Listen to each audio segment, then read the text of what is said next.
வணக்கம் நண்பர்களே! இன்னைக்கு நாம நேத்தோட கன்டினியூட்டிய தான் பார்க்க போறோம். இந்த கொஸ்டின பார்த்தீங்கன்னா, ஒரு பகடையில் 1க்கு எதிரா 4ம், 4க்கு எதிரா 5ம் உள்ளதுன்றாங்க. அப்போ 1க்கு எதிரா 4ம், 2க்கு எதிரா 5ம் உள்ளது. அப்போ நமக்கு கன்ஃபார்மா தெரியும் 3க்கு எதிரா 6 உள்ளது. இதுக்கு இப்போ இந்த மாரி பாக்ஸ் போட்டீங்கன்னா உங்களுக்கு ஃப்ரீயா இருக்கும். இப்போ 1க்கு எதிரா 4 ஏன்னா 1 நீங்க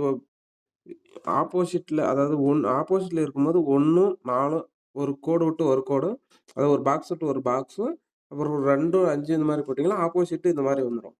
ஓகேங்களா? இப்போ இதுல பாருங்க கொஸ்டின படிங்க. 3 ஆனது 4 மற்றும் 6க்கு 3 இங்க இருக்கு.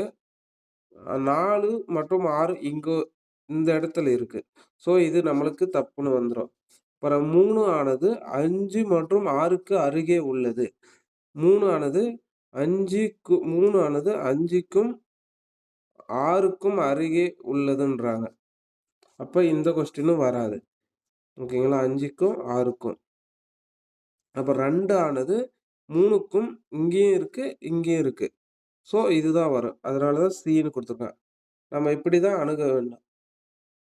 ஆனா அதே அடுத்த ஆப்ஷனும் பாருங்க. 1 என்பது 4க்கு ஆப்போசிட். ஆப்போசிட்ல இருக்கும்போது எப்படி நம்மளுக்கு அருகே வரும்? அது வராது. ஸோ அதுதான். இந்த கொஸ்டின்ல பார்த்தீங்கன்னா, 2 ஆனது 3 மற்றும் 6க்கு அருகே உள்ளது என்பது சரியான விடை.